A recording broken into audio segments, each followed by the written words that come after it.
Écoutez, moi je vous remercie aussi d'être venu parce que le beau temps de cette journée n'incitait pas forcément à venir écouter une conférence sur un sujet qui, en réalité, fait peur à la plupart de la population française et dissuade beaucoup de monde de se poser des questions troublantes quand on est confronté à la souffrance ou à la mort. Donc, merci d'avoir fait cet effort. J'espère préserver ou en tout cas faire preuve de suffisamment de délicatesse, parce que je sais que c'est un sujet qui est souvent douloureux, qui renvoie à des questions personnelles, mais aussi parfois à ce que l'on a pu vivre. Beaucoup de personnes que j'ai rencontrées dans le cadre de mes conférences sont marquées par des deuils qui se sont mal passés, surtout par des fins de vie qui ont été mal gérées. Donc il y a parfois des choses beaucoup d'émotions autour de ce sujet. Donc je ne pense pas ordinairement être trop abrupt, mais j'espère que ça se vérifiera cette fois-ci aussi. Alors comme Étienne vous l'a dit, je suis effectivement chroniqueur. Je suis bénévole en soins palliatifs et avocat, ce qui fait que sur ce sujet, je vais l'aborder en deux temps qui se nourrissent l'un de l'autre, mais qui correspondent à la fois à mon expérience de bénévole en soins palliatifs et ensuite à ma manière d'aborder la discussion législative, puisque effectivement la question qui se pose, et si la question est de savoir s'il y a de l'espérance, c'est un sujet c'est une question qui se pose à la fois sur la question de notre fin de vie, mais aussi sur la question de l'espérance dans l'état de la société et de l'état du débat public. Donc voilà, il se trouve que c'est un sujet que, alors je l'ai abordé. Moi, je me suis décidé à écrire et à publier un livre en 2022 à l'issue de la journée du 8 avril 2021. Certains se souviennent peut-être que une proposition de loi avait été débattue, proposition de loi d'Olivier Falorni. Comme c'était dans le cadre d'une niche parlementaire, elle n'est pas allée à son terme, mais l'article premier qui posait le principe de la légalisation de l'euthanasie avait été voté à une extrêmement large majorité. Je crois qu'il y avait plus de 300 députés favorables sur les 577. Et donc j'ai été secoué, parce que, comme je vous le dis, c'est un sujet que je fréquente depuis longtemps. Il se trouve que il y a 25 ans, attendez, on est en 2025, ça fait trop longtemps que je dis il y a 25 ans. Donc il y a 28 ans, j'ai connu une jeune femme qui était infirmière et qui est devenue ensuite infirmière en soins palliatifs, à une époque où en fait on en parlait très peu, puisque la première loi sur les soins palliatifs est de 1999. Et donc voilà, moi j'ai connu l'existence des soins palliatifs à ce moment-là, alors que si aujourd'hui beaucoup de gens en ont entendu parler, en tout cas ceux qui ont la curiosité de regarder l'actualité, ils en ont entendu parler depuis 3 ans. Il y a un peu plus de 3 ans, soins palliatifs, ça ne disait vraiment pas grand-chose à grand monde. Donc voilà, l'évolution naturelle des choses fait que je me consacre aussi à cette question professionnellement comme avocat. Donc j'aborderai ces deux sujets. Pour le dire plus personnellement, ce que ma rencontre avec les soins palliatifs, au-delà de cette rencontre amicale, il se trouve que je suis entré pour la première fois en soins palliatifs il y a 7 ans à Jeanne Garnier, où j'allais dire adieu à un ami, journaliste à la vie, Jean Mercier. Et je me souviens bien, quand je suis rentré, du malaise qui était le mien, quand j'ai poussé la porte battante du rez-de-chaussée de cet établissement, un lieu que je connais très bien maintenant, mais je me souviens très bien en rentrant de ne rien voir sur les côtés, parce que l'angoisse d'être dans ce lieu, l'angoisse d'aller rencontrer une personne à laquelle j'allais dire adieu, et sachant que je suis, comme beaucoup, très mal à l'aise face aux personnes malades. J'ai toujours l'impression d'être à côté de la plaque, et peut-être pas qu'une impression d'ailleurs.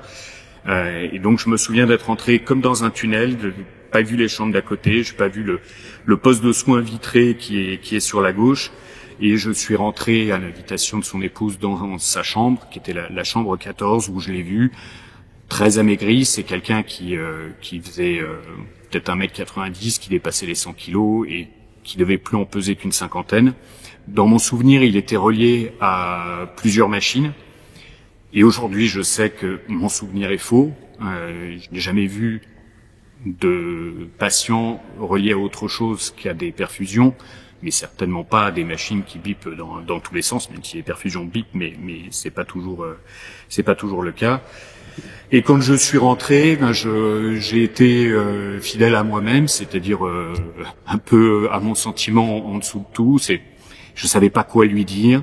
J'ai compris, je le comprenais pas, il était trop fatigué. J'ai juste rapidement compris que, justement, il était trop fatigué, que ça servait à rien que je m'éternise et qu'il fallait que je le laisse tranquille. Donc, je suis sorti soulagé.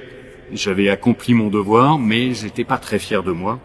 Et aujourd'hui, il se trouve que je suis bénévole, donc, à Jeanne Garnier, dans le même service. Il y en a 6 à Jeanne Garnier, dans le même service que celui où était traité Jean, et que cette chambre 14, pour moi, a du sens, un sens particulier. Je me souviens particulièrement d'un certain nombre de locataires temporaires de cette chambre que j'ai accompagnés, dont j'ai parfois pris la main. Je suis parfois resté au pas de la porte pour les laisser se reposer, pour laisser les familles les entourer. Et puis, de fait, la plupart des personnes que j'ai accompagnées, que j'ai rencontrées, sont décédées à Jeanne Garnier. Certaines ont pu rentrer chez elles, certaines sont parties en EHPAD, mais l'extrême majorité est décédée à Jeanne Garnier. Et pourtant, je vais quand même essayer de vous parler d'espérance. Et l'espérance, quand la mort est au bout du chemin, je ne vais pas vous parler de l'espérance ultime, je ne vais pas vous parler de la vie éternelle, ce serait l'objet d'une toute autre conférence. Mais pourtant, oui, il y a des éléments d'espérance. Évidemment, parlant d'espérance, dans les représentations, je pense aussi un peu aux représentations du Saint-Esprit avec les flamèches, au souffle qui peut passer, et je peux relier un peu ça à différentes impressions, à différentes images qui me restent. C'est déjà, alors pour moi, la première marque d'espérance, c'est de savoir qu'il y a dans notre société tous les matins une très grande majorité de femmes et quelques hommes qui se lèvent pour aller travailler en soins palliatifs, pour aller être confrontés non seulement à la mort, mais pas uniquement à ça, confrontés à la souffrance, s'agissant des patients, mais aussi parfois confrontés à la détresse des proches, confrontés à leur colère, confrontés à leurs incompréhensions, à leur révolte, et tout ça, il faut être capable de le supporter plusieurs fois par jour, parce qu'effectivement, ils sont pas confrontés une fois dans la journée au décès d'un patient. Enfin, j'exagère peut-être un petit peu, c'est pas si fréquent qu'il y ait plusieurs décès dans la journée, mais ça arrive. Mais ils sont pas confrontés qu'une fois à l'incompréhension des proches, ils le sont plusieurs fois, et c'est un lieu où il faut avoir, je trouve, une profondeur humaine pour un soignant très particulière, parce que il faut avoir beaucoup de recul sur ce que vous entendez des personnes, savoir ce que vous pouvez dire, ce que vous ne pouvez pas dire, laisser s'exprimer la colère parce qu'elle est naturelle, elle est compréhensible, accepter d'entendre la révolte, accepter parfois des reproches totalement infondés. Moi, je me souviens d'une patiente, j'étais allé le rapporter aux infirmières parce que quoi qu'il en soit, je fais un petit débrief quand je rencontre des personnes. C'était une personne d'origine africaine et qui accusait les infirmières et aides-soignantes de faire preuve de racisme, alors que la moitié ou 2/3 sont également d'origine africaine. Donc déjà, je connais les soignantes, je savais que c'était très peu probable. En l'occurrence, ça l'était encore moins. Je suis allé le dire à une infirmière qui a levé un peu les sourcils et puis qui immédiatement a dit bon, on va aller lui faire un massage. Elle est vraiment anxieuse, cette femme. Et voilà, rien que ça, je trouve que c'est beau. Il n'y a pas eu juste c'est n'importe quoi, elle me gonfle. On verra plus tard. Non, sa réaction a été de dire on va aller la relaxer. Je trouve que ça c'était déjà formidable. Ce qui est formidable aussi, c'est que dans ces soins palliatifs, vous avez une vraie prise en charge globale de la personne. Donc il faut avoir, je vais pas vous définir les soins palliatifs, mais il faut être conscient du fait que on y prend en charge les douleurs autant que possible, les souffrances existentielles. C'est peut-être celle qu'il est le plus difficile de vraiment prendre en charge. Mais on prend en charge aussi l'esthétique. Il y a une socio-esthéticienne, il y a une coiffeuse qui passe, il y a une prise en charge par de l'art-thérapie, il y a une violoncelliste, il y a une salle d'art-thérapie, vous avez même de l'équithérapie. Alors moi j'ai pas de chance, il vient jamais le lundi, mais il y a un petit poney qui vient. C'est quand même pas banal dans le 15e arrondissement de Paris d'avoir un petit poney qui vient prendre l'ascenseur, et les ascenseurs le permettent. Alors cette espérance, moi je le vois dans le regard de ces soignantes. Quand j'y pense, j'ai à l'esprit une infirmière qui a ce petit regard pétillant. J'ai à l'esprit une aide-soignante, Verena, qui est toujours souriante, toujours mobilisée. Je suis aussi touché par les préoccupations qu'elles peuvent avoir. Plusieurs fois, j'ai entendu des soignantes dire il est vraiment triste, ou elle est vraiment triste, parlant du patient ou des proches. Quand vous arrivez comme ça de l'extérieur en soins palliatifs, vous vous dites bah ouais, quelle découverte, ils sont tristes. Mais non, il y a une prise en compte de cet état moral et une volonté de ne pas laisser s'installer un état de tristesse, bien qu'on soit dans la situation dans laquelle on est. Je pense aussi, comme petite marque d'espérance, à des attitudes qui sont... Je viens de terminer la lecture d'un livre où c'est sur Élie de Soran Lécu et qui parlait des actes du quotidien qui sont porteurs d'éternité. Un acte tout simple. Une fois, je sors d'une chambre, il y a une aide-soignante qui sort en face de nous dans le couloir. Il y avait une femme qui arrivait. Elle arrive, elle me dit cette dame, c'est Madame Dupont. Je lui dis oui, je crois. Elle est allée tout de suite la voir, lui prendre le bras, lui prendre la main, lui dire un mot. C'était la femme d'un patient qui venait de décéder, qui n'avait passé que 48 heures dans le service, et elle ne s'était pas occupée de ce patient. Mais à peine sortie d'une chambre, voilà, son élan, c'est d'aller directement réconforter cette dame. Ça peut paraître tout bête, mais quand on pense aujourd'hui à l'hôpital public, on ne pense pas fondamentalement à ce niveau de sollicitude. Je pense aussi à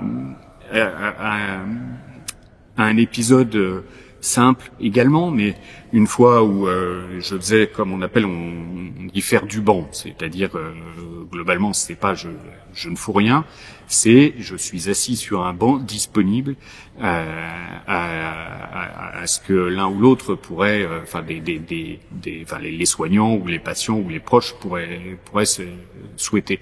Et donc j'étais là sur mon banc et j'assistais à l'échange entre la chef de service, une jeune médecin et une femme dont le mari allait décéder et qui avait un petit garçon de 6 ans.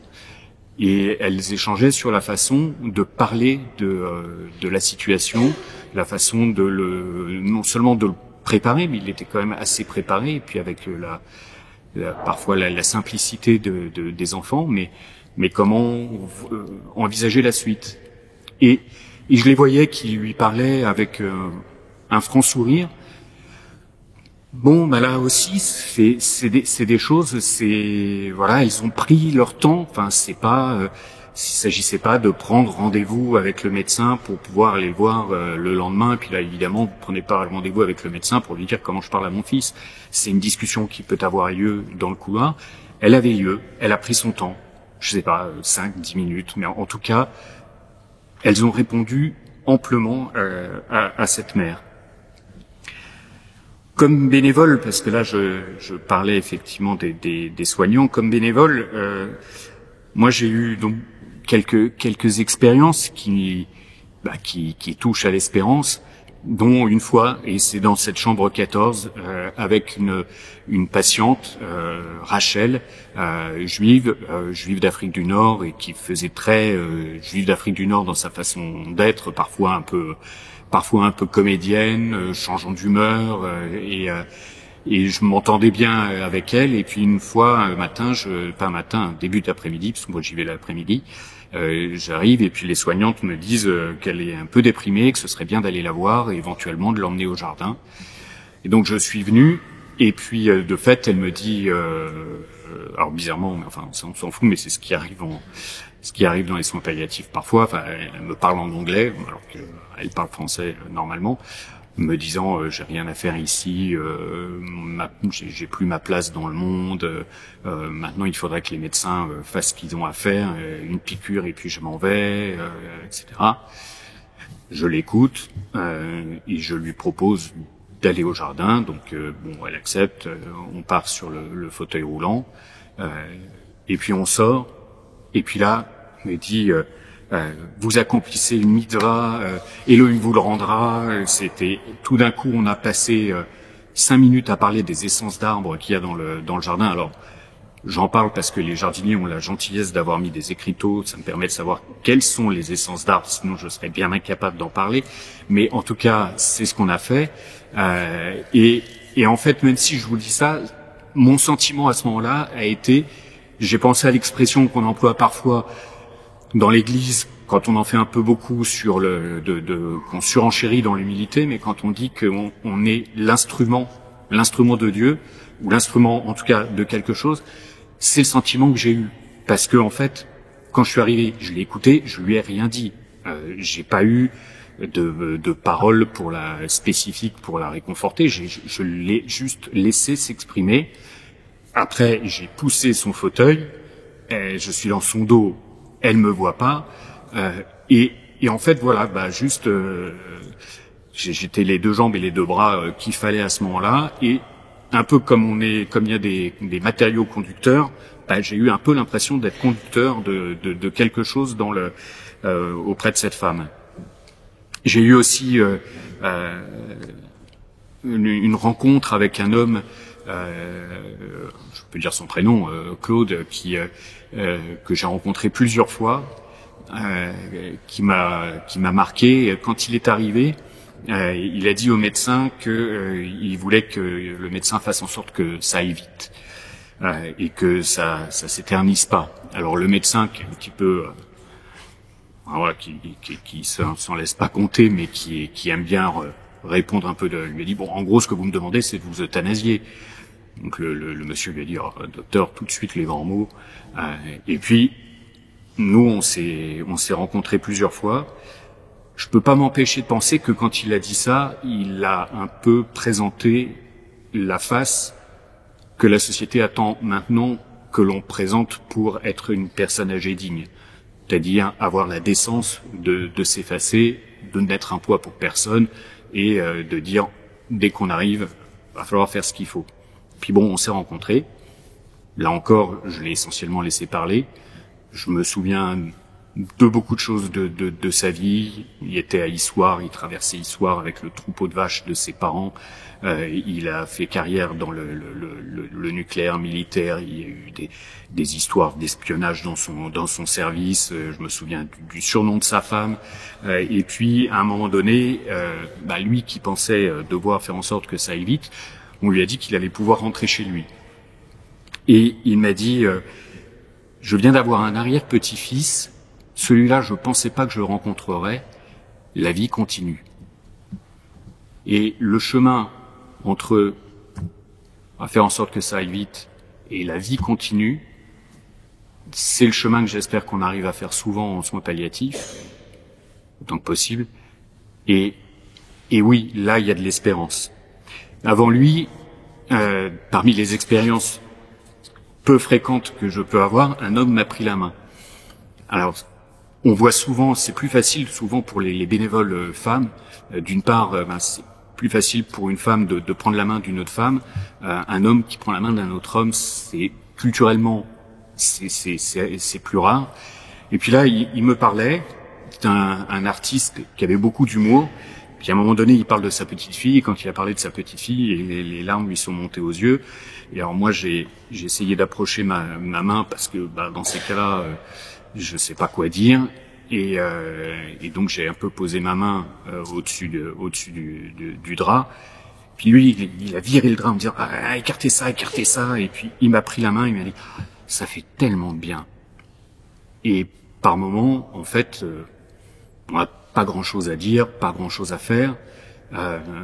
On donne la main à la personne. Alors, souvent, ce que j'essaye de faire, c'est poser ma main ouverte pour ne pas, d'une part parce que je ne sais jamais si les personnes ont des douleurs articulaires, donc je veux pas risquer d'appuyer, et puis je veux laisser les personnes libres si moi j'ai le sentiment que ça peut les aider à ce moment-là, je le fais, mais si c'est un geste qui leur déplaît, je veux pas les obliger. Donc parfois, voilà, elle me donne la main. Je pense aussi à une femme qui, dans cette chambre où elle était arrivée, me dit, vous savez, quand je suis arrivé dans cet endroit, j'ai demandé pardon à maman de lui avoir jamais pardonné. Sa mère s'était suicidée quand elle avait 15 ans. Et voilà, en arrivant, marquée aussi par le fait que elle savait que même s'il n'y a pas énormément de choses visibles, il n'y a pas de crucifix, il n'y a pas d'icône, mais elle savait que en rentrant à Jeanne Garnier est quand même géré par une congrégation, et chapeauté par une congrégation. Voilà, il m'a dit ça. J'ai eu aussi l'occasion de rencontrer une femme dans une circonstance un peu, qui n'est pas si ordinaire que ça dans mon bénévolat. J'étais dans une chambre et puis il y a une infirmière qui passe la tête et qui me dit Erwan, ce serait bien que tu viennes, on va avoir besoin de toi dans la chambre 10. Et donc je sors et elle m'explique que la personne vient d'arriver, elle n'est pas perfusée, donc pour l'instant elle a un cancer métastasé, elle a des douleurs importantes et pour le moment on n'a pu lui donner que des antidouleurs par voie orale qui vont mettre 45 minutes à faire effet avant, je ne sais plus exactement pourquoi, mais avant qu'on lui pose la perfusion. Donc elle m'a dit est-ce que tu peux rester avec elle le temps que ça passe? Bonne mission. Et de fait, je suis resté avec cette femme qui avait des vagues de douleurs très importantes, qui était assise sur le bord de son lit, un peu penchée. On est resté ensemble pendant 45 minutes. Et par moments, je tenais les deux mains. Et à un moment donné, on s'est retrouvés front contre front. On sait même à un moment donné, elle essayait de retirer son pantalon. Je lui ai demandé si son pantalon la dérangeait. Elle m'a dit oui, je vais retirer son pantalon, chose que je ne fais pas habituellement au jour le jour. Mais voilà, j'ai passé ces 45 minutes à vivre ces montées de souffrance, de douleur qu'elle avait, à lui dire, et j'ai eu peur de m'avancer rétrospectivement, je me suis dit, si tu t'étais planté, à lui dire, je peux pas faire grand-chose, je peux être avec vous et avoir confiance dans l'équipe soignante qui est derrière moi, parce que je faisais dos à la porte. Ils géreront votre douleur. Après, je me suis dit, s'ils n'avaient pas trouvé, j'aurais eu un bien. Et donc, on a passé ce temps ensemble. La semaine d'après, je l'ai retrouvée, elle était debout dans le couloir avec la kiné, souriante, riante même. Je l'ai revue une fois peut-être. Comme elle avait des métastases qui arrivaient au cerveau. Elle se trompait de mots et ça la faisait rigoler parce qu'elle s'en rendait compte qu'elle disait parfois un mot complètement incongru à la place d'un autre. Au lieu de se mettre en colère, elle en riait, on en riait aussi, et voilà, c'est aussi quelque chose qui se produit en soins palliatifs. Je pense qu'elle est partie apaisée, et autant que voilà, quelque part la mission était remplie de toute l'équipe. Ce qui est important aussi, c'est de savoir qu'on est véritablement une équipe. Déjà bénévole, on est au sein d'une équipe. Et on est un peu adjacent à l'équipe des soignants, mais voilà, au bout de 3 ans, j'ai un peu le sentiment d'être aussi dans leur équipe. Et c'est fondamental, notamment pour ce qui est des bénévoles, parce que déjà, pour un patient, votre tête peut ne pas lui revenir. Il peut ne pas avoir envie de vous parler. Mais celui du lendemain, ou celle du lendemain, lui conviendra. Et on peut aussi tout simplement, par moment, on vit quelque chose d'extrêmement intense, et ce serait difficile de partir en se disant cette personne d'abord elle compte que sur moi. C'est souvent faux, mais là je pense à une femme qui n'avait aucune visite, et heureusement je peux me dire, au-delà des soignants, il y a d'autres bénévoles qui vont prendre le relais, et sa situation ne repose pas sur moi, j'en ai pas la responsabilité. Évidemment que ça a du mal à quitter mon esprit, que je pense aux patients en partant, mais voilà, je suis un maillon de la chaîne, je suis pleinement un maillon de la chaîne, mais je ne suis qu'un maillon de la chaîne, et ça permet d'essayer là aussi d'être ajusté, parce que l'ajustement, je pense que pour un bénévole, c'est le maître mot, c'est permanent, d'essayer d'être ajusté auprès des personnes, parce que il n'y a pas de recette, c'est-à-dire que vous pouvez rentrer dans une chambre et ça se passe très très bien, vous rentrez de la même manière dans une chambre et dans la chambre d'après, et ça ne se passera pas de la même manière parce qu'on est dans des relations humaines et vous vous adressez à quelqu'un d'autre qui a une autre sensibilité, un autre tempérament, et même quand vous êtes avec une personne, il faut essayer en permanence d'être ajusté, parce que parfois on a des formations. J'ai une formation sur l'écoute active, j'ai une formation sur le silence, et donc il faut parfois savoir laisser vivre le silence, laisser ne pas ressentir le besoin de le combler. Bon, je vous donne probablement pas ce soir l'impression de quelqu'un qui parle peu, mais dans les chambres, c'est mon rôle. Je suis là surtout pour écouter, surtout pour donner l'occasion à la personne de s'exprimer, et il faut laisser vivre le silence, et puis savoir aussi à quel moment, essayer de ressentir à quel moment il faut mettre un terme au silence, laisser la possibilité à la personne, parce qu'il arrive parfois que on rentre dans une chambre, la personne ne veut pas vous parler, n'a rien à vous dire, je reste un tout petit peu, le temps de me sentir mal à l'aise, et puis je repars en disant calmement, voilà, je m'en vais, et là la personne a quelque chose à vous dire. Et donc c'est aussi quelque chose qu'on nous dit, il faut pas partir n'importe comment, pas tourner les talons, foncer vers la porte. On essaye de garder le contact avec la personne en partant, parce qu'il peut aussi se passer quelque chose à ce moment-là. Alors l'espérance, je pense que ça peut être celle-là, et c'est celle qui vit à travers les soins palliatifs, et qui serait beau de généraliser, c'est l'espérance que nous trouverons toujours quelqu'un auprès de nous pour nos derniers jours. Je vous parlais de cette femme qui était seule, elle avait un fils qui apparemment était agoraphobe, qui n'est jamais venu la voir, sauf au bout de 3 semaines ou 1 mois, il est venu la voir un mardi, elle en a été très heureuse et elle est décédée le mercredi. Il semble assez évident, par l'expérience des soins palliatifs, qu'elle attendait de revoir son fils. Mais cette femme, qui était d'un milieu simple, et elle passait sa journée même à regarder à peine la télévision, elle avait effectivement pas de visite, sauf les bénévoles. Bon, ben voilà, on ne laissera pas quelqu'un partir tout seul. On essaye d'honorer la promesse des soins palliatifs, celle que font vivre les soignants. Si vous avez déjà entendu Claire Fourcade, qui est présidente de la Société française d'accompagnement et de soins palliatifs, elle le dit très souvent, c'est une promesse de non-abandon. On essaye de participer de cette présence, de cette promesse, offrir une présence qui est toujours sans jugement et sans débat. Il m'est arrivé plusieurs fois que des patients disent des choses qui me choquent. Eh ben, tant pis. C'est pas le fait que ça me choque n'est pas un sujet. J'ai accompagné pendant un moment une patiente ukrainienne qui avait été évacuée de Kiev. Elle avait un cancer, elle avait été évacuée de l'hôpital de Kiev. Ça a été bouleversant comme accompagnement, et je me suis retrouvé après à accompagner une femme qui avait certainement de très grande qualité. Elle était une militante CGT de 25 à 30 ans. Elle s'était battue pour les services publics, mais elle a commencé à faire la promotion de la Russie de Poutine.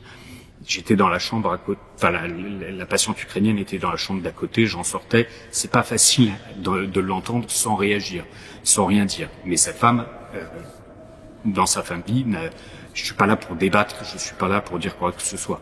J'ai eu aussi plus légèrement un monsieur qui me dit oui, moi je suis très catholique, je crois en la réincarnation. Bon, je suis pas là pour d'abord, je suis pas bénévole d'aumônerie, je suis bénévole d'accompagnement. Il y a des bénévoles d'aumônerie. J'entends les choses, et voilà. Et donc, on est là, effectivement, on ne parle pas de nous, on nous demande de parler le moins possible de nous. Un peu comme dans la vie quotidienne, quand souvent vous vous rendrez compte que, vous vous êtes déjà rendu compte que dans beaucoup de conversations, ce qui intéresse le plus les gens, c'est ce qu'ils ont à dire d'eux. Ce que vous dites les intéresse modérément. Là, je dirais pas que c'est le cas, mais c'est ce que j'essaye de me dire. Ce que moi j'ai à répondre intéresse très peu les patients, parce que c'est pas le sujet, et donc moi j'essaye plutôt de leur donner cette occasion, ou en tout cas d'être l'oreille. C'est pas nous qui faisons. On a des groupes de parole. Le psychologue une fois m'avait repris. J'avais dit je l'ai fait parler. Elle m'a dit non, vous ne l'avez pas fait parler. Vous lui avez donné l'occasion de parler. Donc on essaye de faire attention à la façon dont on s'ajuste. Et c'est vrai que nous vivons aussi de cette espérance. Et les faits, alors certains médecins vous disent que ils constatent une moindre consommation d'anxiolytiques et même d'antidouleurs quand les bénévoles sont là.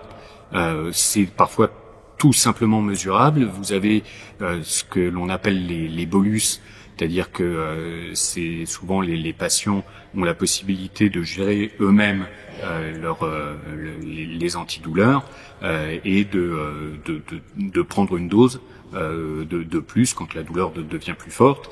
Et les soignants ont pu constater qu'en fait, ils ont moins recours à ces bolus quand les bénévoles sont là. On fait aussi ce que l'on appelle des présences silencieuses, c'est-à-dire que même quand la personne est dans son état de santé précaire, quand elle est globalement plus consciente, qu'elle ne réagit plus, on vient assurer un temps de présence parce qu'on ne sait pas. On ne sait pas ce que la personne perçoit. Elle perçoit peut-être, moi je me présente, même si la personne c'est une sorte de coma naturel, même si elle est dans cette espèce de coma naturel, je me présente en rentrant dans la chambre, j'essaye parfois de dire quelques mots, je me dis elle comprend peut-être ce que je dis, elle entend peut-être simplement le son d'une voix, elle perçoit peut-être simplement qu'il y a une présence humaine, et donc certains médecins disent effectivement qu'il y a tout à fait une possibilité que notre présence soit perçue.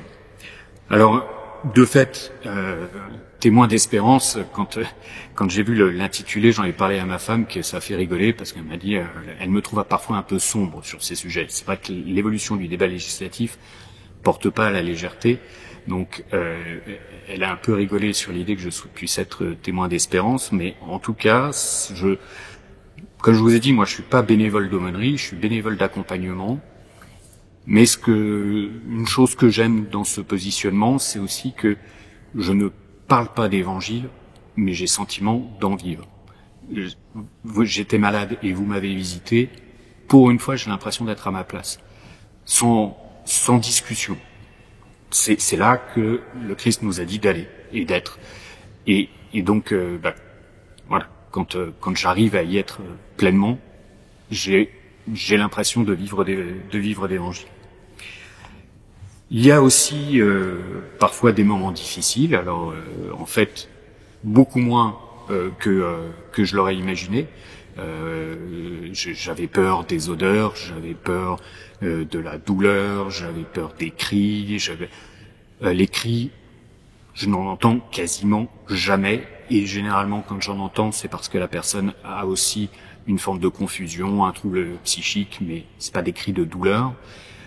Je me souviens que d'un cas dans lequel j'ai entendu les soignants dire qu'ils n'arrivaient pas à trouver la façon d'apaiser la douleur de la patiente, mais sinon il reste des douleurs. Faut pas imaginer non plus. Et d'ailleurs, aujourd'hui j'ai mal au genou. Pourquoi est-ce que dans ma vie courante je pourrais avoir des douleurs et qu'on voudrait qu'en fin de vie il n'y en ait plus aucune?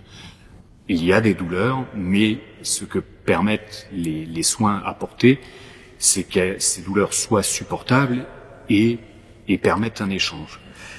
Ce qui est le plus difficile, en fait, pour moi, c'est quand j'ai le sentiment de ne servir à rien, mais le reste, même éventuellement les déformations physiques, comme bénévole, moi j'arrive, les pansements sont faits, donc je ne vois rien de très difficile à supporter. Et moi qui me pensais sensible aux odeurs, il y a des chambres dans lesquelles on m'a dit bon, tu verras, l'odeur est pas facile.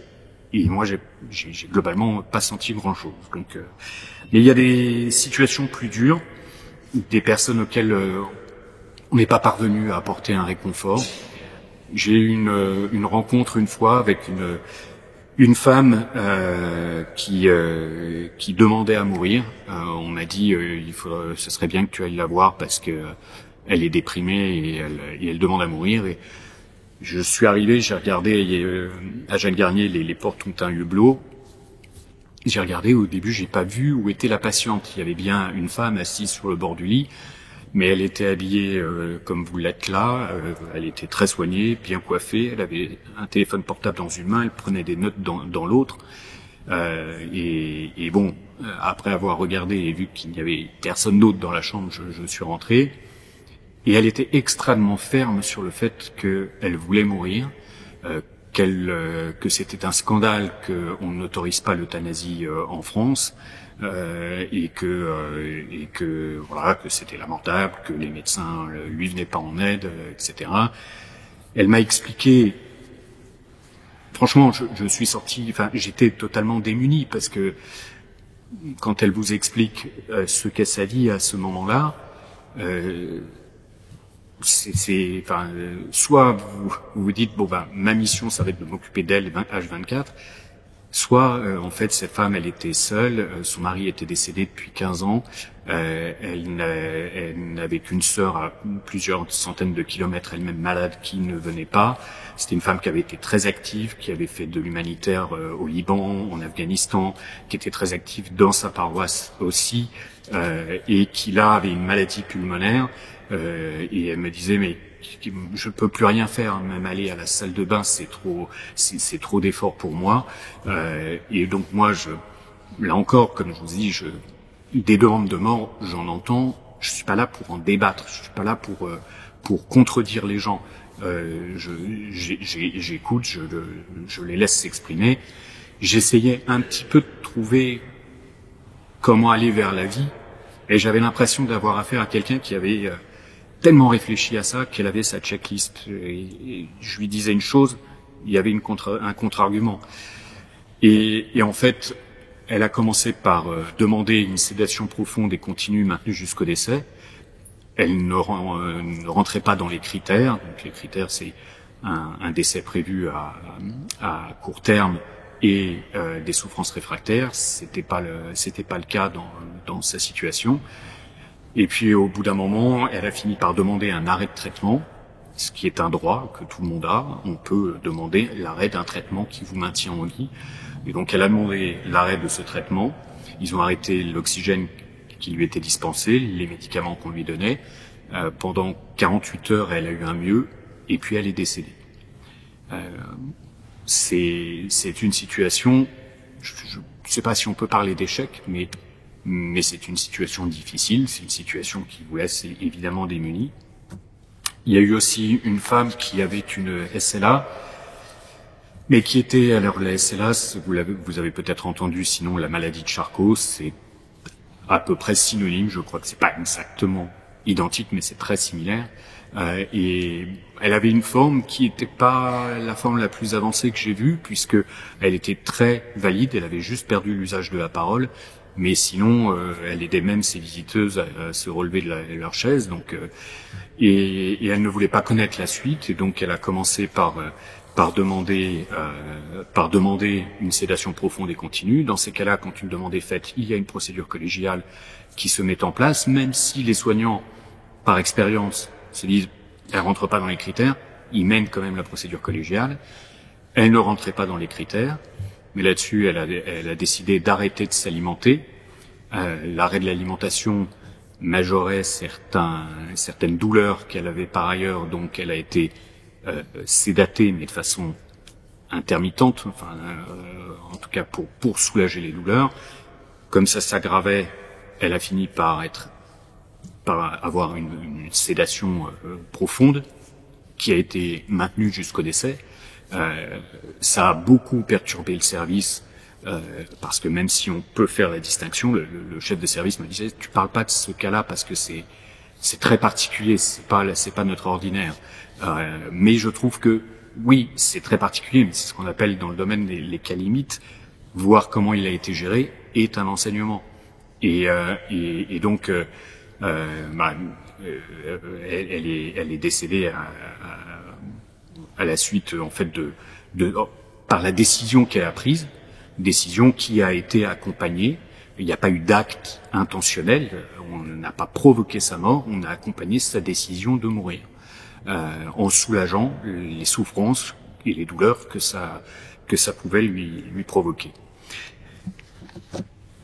Ce que je vous dis là est un petit peu ma transition, même si je suis tellement bavard que ma deuxième partie sera nécessairement plus brève que la première, mais est un peu une transition vers la deuxième partie sur l'état du débat et l'état de la législation, parce que ces deux situations témoignent aussi du fait que il y a des cas limites que l'on peut gérer aujourd'hui dans le cadre de la loi telle qu'elle existe.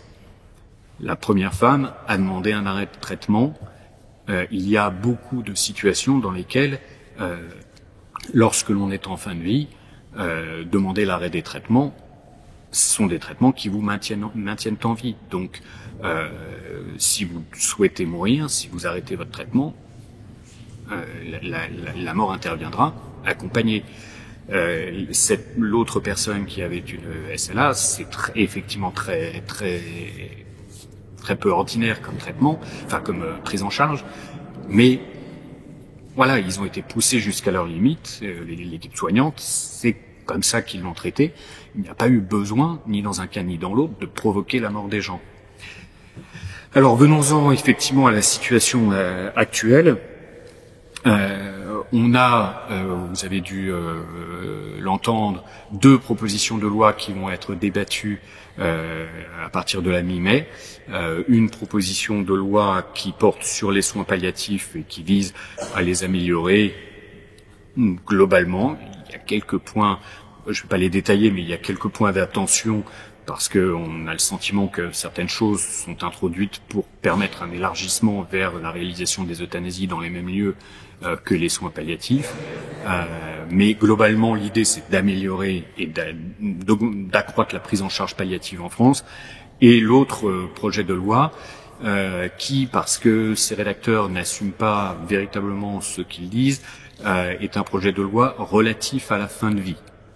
Donc, il ne parle pas d'euthanasie, il ne parle pas de suicide assisté, il parle d'aide médicale à mourir, mais même dans l'intitulé de la loi, il n'ose pas dire que c'est un projet de loi relatif à l'aide médicale à mourir, il se contente de dire que c'est un projet de loi relatif à la fin de vie, comme si l'autre projet de loi ne l'était pas. Mais bon.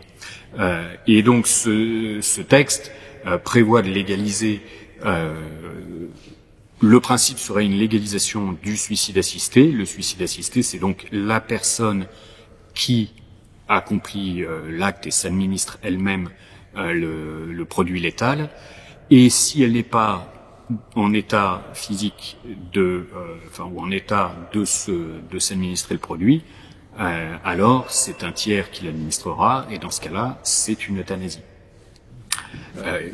Le fait est qu'ils ont, tant Emmanuel Macron que Catherine Vautrin ont essayé d'expliquer que ça n'était ni un suicide ni une euthanasie. Ça répond à la définition dans tous les pays qui la pratiquent, et même le président de la DMD avec lequel je débattais la semaine dernière assume totalement qu'il s'agit bien d'euthanasie et de suicide assisté. Alors on est dans une situation, je vais la comparer rapidement à la situation belge, parce que en fait ce projet de loi, cette proposition de loi est un décalque de la proposition, de la loi belge, mais en l'aggravant à certains égards. Déjà, globalement, les cas d'ouverture sont globalement les mêmes. Ils ont une rédaction que je qualifierais de vaporeuse dans les deux cas, c'est-à-dire que dans la loi belge s'applique lorsque le patient se trouve dans une situation médicale sans issue. Juridiquement, situation médicale sans issue, et même médicalement, je suis pas sûr que ce soit très précis, et fait état d'une souffrance physique ou psychique constante et insupportable. Dans la proposition de loi que l'on a, le patient doit être atteint d'une affection grave et incurable qui engage le pronostic vital en phase avancée ou terminale et qui présente une souffrance physique ou psychologique réfractaire au traitement ou insupportable selon la personne qui l'a subi. Alors vous voyez que c'est une situation qui engage le pronostic vital, mais on vous dit pas à quel terme. Ça n'est pas à court terme comme pour la sédation profonde, et a priori ça ne sera pas à long terme parce que sinon nous sommes tous concernés dans cette cathédrale. Mais le moyen terme, les soignants vous disent qu'ils ne sont pas en mesure de dire, et déjà même à court terme, c'est déjà compliqué, mais à moyen terme, ils ne sont pas en mesure de dire quel est l'engagement. Mais donc là, l'engagement du pronostic vital en phase avancée, il y a beaucoup de pathologies que vous pouvez avoir en phase avancée et qui pourtant vous permettent de vivre longtemps. Vous pouvez être insuffisant rénal et sous dialyse et vivre longtemps avec un Parkinson, vivre longtemps avec une sclérose en plaques. Mais voilà, déjà le critère d'ouverture est très large. La loi belge fait état d'une souffrance insupportable. La proposition de loi Falorni, elle prévoit que c'est selon la personne, ce qui veut dire que il n'y a rien à en dire, rien à en contester. C'est l'appréciation de la personne. On parle aussi d'une souffrance psychologique insupportable selon la personne. Mais autant vous pouvez mesurer une souffrance physique, et il y a des échelles de mesure, il y a des constatations que l'on peut faire, autant une souffrance psychologique, personne ne peut dire à quelqu'un qui dit qu'il souffre psychologiquement que non, il ne souffre pas assez. Ça n'est pas mesurable ni contestable. Donc on voit qu'en fait c'est très large. La procédure est assez inquiétante parce que vous allez avoir, comme dans le droit belge, un médecin qui demande un avis à un deuxième médecin, mais l'avis est consultatif. Donc si l'avis du deuxième médecin est négatif, on pourra quand même procéder à l'euthanasie. Et puis, à la différence du système belge, la loi belge prévoit que ce deuxième médecin examine le patient. Quand on a un présent de l'indicatif en droit, c'est un impératif, il doit examiner le patient. Dans la proposition française, le deuxième soignant examine le patient s'il l'estime nécessaire. Donc ça veut dire que un soignant peut estimer superflu d'examiner un patient dont il va valider l'euthanasie. C'est d'une part assez contraire aux pratiques médicales, mais c'est en soi troublant parce que ça veut dire que de toute façon, il ne se prononcera que sur les déclarations du premier médecin. Et comme on sait qu'il y a en Belgique et qu'il y aura en France des médecins militants, on n'est pas certain que la présentation sera très objective. Les délais sont aussi frappants. En Belgique, si le décès n'est pas attendu à brève échéance, alors il faut nécessairement un délai d'1 mois avant la réalisation de l'euthanasie, depuis la demande jusqu'à la réalisation. En France, c'est 48 heures. Et encore, parce que ce délai de 48 heures peut être abrégé à la demande du patient s'il l'estime conforme à sa perception de sa dignité. Là encore, c'est quelque chose qui n'est pas contestable. Vous ne pouvez pas contester la perception de la dignité par les gens. Mais alors c'est quoi plus court que 48 heures? C'est 24 heures, c'est 12 heures, c'est 6 heures, il fait la demande à 8 heures, on l'euthanasie à 14 heures. Le président avait parlé dans une interview croisée à La Croix et à Libération d'un délai de 48 heures pour tester la solidité de la détermination. Mais déjà 48 heures, c'est rien. Moi, des patients qui demandent de façon déterminée l'euthanasie et qui changent d'avis, c'est ultra fréquent.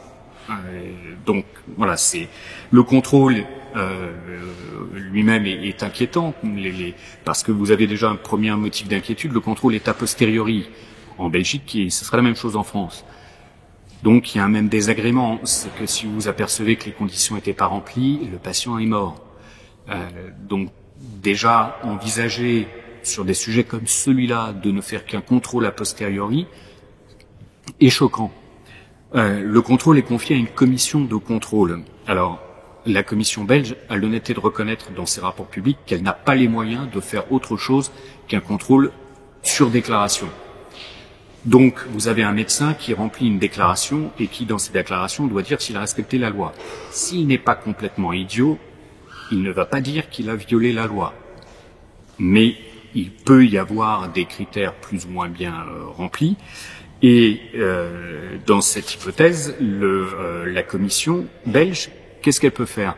La commission belge, la loi précise que la commission envoie le dossier au procureur du roi. Là encore, présent de l'indicatif en droit, c'est une obligation.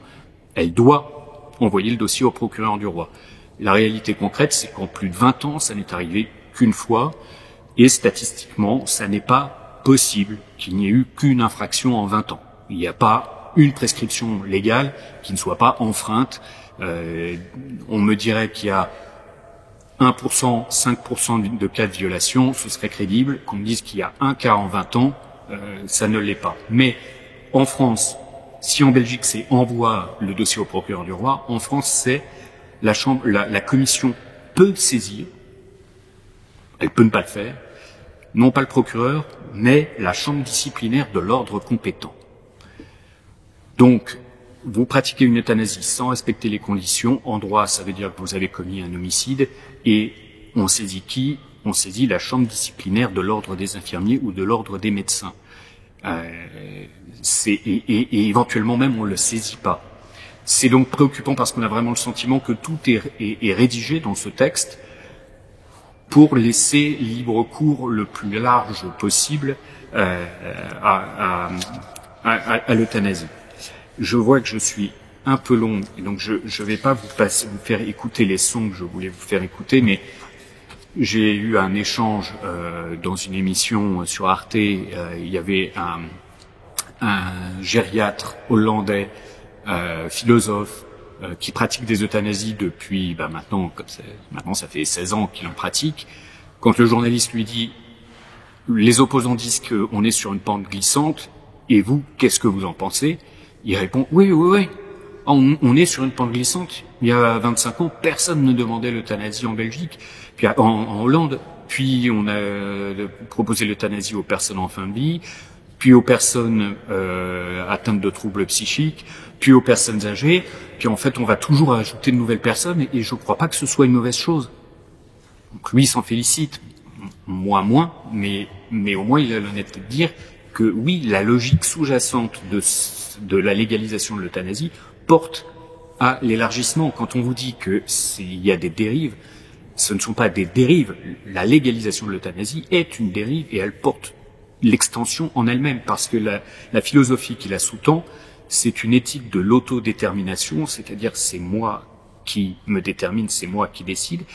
Par construction, ça exclut le regard extérieur sur votre demande.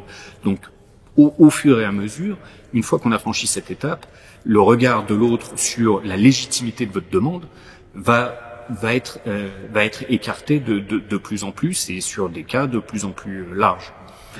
Alors, je voudrais juste dans un dernier temps évoquer rapidement les enjeux sociétaux de cette réforme. D'une part, il y a l'impact sur les soignants. Je viens de voir qu'il y a je crois que c'est un professeur de médecine qui entame un tour de France pour parler de l'impact de la mort sur les soignants. On a tendance à penser que ils ont signé, c'est pour en baver, que c'est leur métier et qu'ils avaient qu'à en faire un autre. J'exagère, mais on se soucie assez peu du fait que c'est dur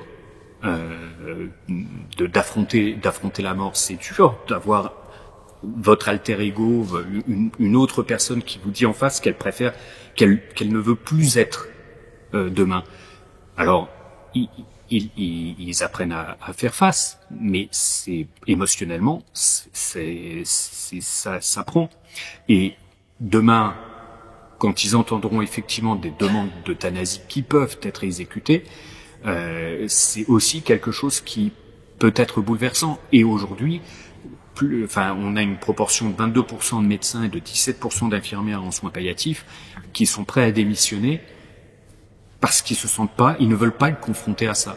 Ils ne veulent pas, ça ne correspond pas à leur vocation de soignant. Or, aujourd'hui, on n'a pas assez de soignants en soins palliatifs. Donc, est-ce qu'on peut se passer de ceux qui vont démissionner? Probablement pas dans cette proportion-là, mais moins que ça, ce sera déjà problématique. Il y a une question aussi de conciliation de la légalisation du suicide assisté et de la prévention du suicide. Je viens de voir que là, on parle, il y a un article dans le Figaro ces 2 ou 3 derniers jours à propos d'un forum qui est un forum d'assistance au suicide. En fait, on se conforte et on se donne les moyens et on se soutient. Et il y a même un cas où on sait que la personne était au téléphone avec celle qui allait se suicider pour lui donner du courage. Ce forum a été interdit en Grande-Bretagne. La discussion va s'engager en France. Ok, en quoi c'est très différent de ce qu'on va faire avec le suicide assisté? Pourquoi est-ce que dans un cas on s'y oppose et que dans l'autre cas on accepte? Il y a une femme qui est cofondatrice du collectif Lutte et Handicap pour l'égalité et l'émancipation, qui est militante contre le validisme et qui dit on crée des lois qui mettent en place 2 catégories de personnes. Des personnes valides qui bénéficient de la prévention du suicide et des personnes malades et ou handicapées à qui on propose le suicide assisté. Et c'est un peu vrai, parce qu'une personne valide, si moi je vous dis je vais me suicider, d'une part ça vous choque, d'autre part vous allez essayer de faire en sorte que ce soit pas le cas. Si le nombre de personnes handicapées qui ont entendu quand elles sont en fauteuil roulant ont entendu je préfère être morte que d'être dans cette situation-là, et notre regard, et on sait aussi qu'il y a c'est théorisé, il y a ce qu'on appelle le disability paradox, c'est que souvent on a un regard plus négatif sur la qualité de vie des personnes handicapées que les personnes handicapées elles-mêmes. Et donc, vous verrez, et pareil, quand on parle des personnes âgées, moi je suis scandalisé du fait qu'on passe si souvent des téléfilms sur le suicide des personnes âgées. Mais pourquoi? Parce que c'est acceptable, parce que les personnes sont âgées. C'est le suicide de personnes. Bon là c'est un peu la même chose. Il y a des suicides qui sembleraient être acceptables. Il y a aussi un vrai enjeu parce qu'on vous dit ça ne vous enlève rien. C'est un choix. Mais le parallèle du choix de mourir, c'est le choix de vivre. C'est-à-dire que aujourd'hui, les personnes que je rencontre qui sont parfois terriblement isolées, déprimées, qui souffrent, qui sont souvent à se dire je veux pas être un poids pour la société, je veux pas être un poids pour les proches. vont peut-être refuser l'euthanasie, mais de ce fait, continuer à vivre, c'est une décision qu'elles prennent. Et cette décision que vous prenez, faut être capable, même juste vis-à-vis de vous-même, faut être capable de la défendre. J'espère qu'on n'aura pas à la défendre vis-à-vis des tiers, mais vis-à-vis de vous-même. Quand vous ne savez plus véritablement quel est le sens de votre vie, et je l'entends dans les chambres, et vous dire non, je continue à vivre, je prends cette décision-là. En fait, il y a une pression qui est mécaniquement appliquée de par la possibilité de l'euthanasie. Il y a aussi, bon, là, ça je vous l'ai déjà dit. Ce qui m'inquiète aussi, et je conclurai sur ce point, c'est ce que sera notre tolérance à la fragilité. Les soignants vous disent que l'interdiction de l'euthanasie a aussi cette importance pour eux, et je pourrais l'illustrer par un cas pratique, mais j'ai pas trop le temps, mais a cette importance pour eux que ça les a poussés à l'inventivité. Parce que la situation qu'ils affrontent est inacceptable, ils cherchent tous les moyens d'apaiser les douleurs, d'apaiser la souffrance, de prendre en charge. Même il y a des réflexions sur la prise en charge des souffrances spirituelles, même si ça va pas être religieux et même si on dépend des hôpitaux publics, enfin de la PHP en tout cas, mais cette réflexion fait partie de la prise en charge en soins palliatifs.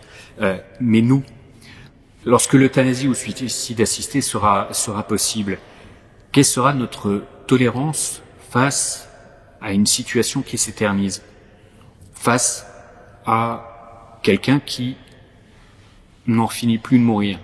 J'ai eu quelqu'un qui m'a chopé à brûle-pourpoint dans un couloir en me disant ma mère, là, elle demande l'euthanasie, il faudrait vraiment l'euthanasier parce que ça fait des semaines que ça dure, c'est insupportable pour tout le monde, à commencer par elle-même, même s'il l'a dit en deuxième. Et oui, c'est dur à vivre, ça peut être dur à vivre, mais c'est dur à vivre quand c'est 3 semaines, où moi je me suis fait engueuler à la fin d'une conférence en me disant que j'y connaissais rien, que j'y comprenais rien, et on me dit vous vous rendez compte, ma mère a mis 5 jours à mourir. Ouais, 5 jours à mourir. C'est quoi alors le délai acceptable? 5 jours c'est trop long. Faut qu'à partir du moment où c'est compromis, paf, ça se termine. Bah oui, on met, il y a un temps pour mourir. Mais j'ai eu aussi un patient qui me dit à un moment donné, il me dit qu'on est en retard justement, que il y a des pays dans lesquels il y a l'euthanasie, les suicides assistés. Il me dit parce que soigner tous ces gens ça coûte beaucoup de sous. Alors moi, je lui ai pas dit que il était là après un AVC et un myélome multiple et qu'il avait eu 7 lignes de chimiothérapie, de greffe de moelle et que ça coûtait beaucoup de sous, mais que c'est ce qu'on fait pour soigner les gens dans notre pays. Mais lui-même, dans sa situation, il faisait le lien entre le fait que sa vie continue et l'argent qu'il coûterait à la collectivité. Donc voilà, Emmanuel Macron, dans cette interview croisée qu'il avait donnée à La Croix et à Libération, avait eu ces mots: « Cette loi de fraternité permet de choisir le moindre mal quand la mort est déjà là. » Pour moi, c'est la négation même des soins palliatifs. La mort n'est là que quand elle est là. Elle n'est pas déjà là avant d'intervenir. Et nous, on soigne pas et on n'accompagne pas des déjà morts. On accompagne, et c'est un leitmotiv des soins palliatifs, on accompagne des vivants, et des vivants jusqu'au bout. Et ça, pour moi, c'est la vraie fraternité. C'est pas de provoquer leur mort. Voilà, je vous remercie.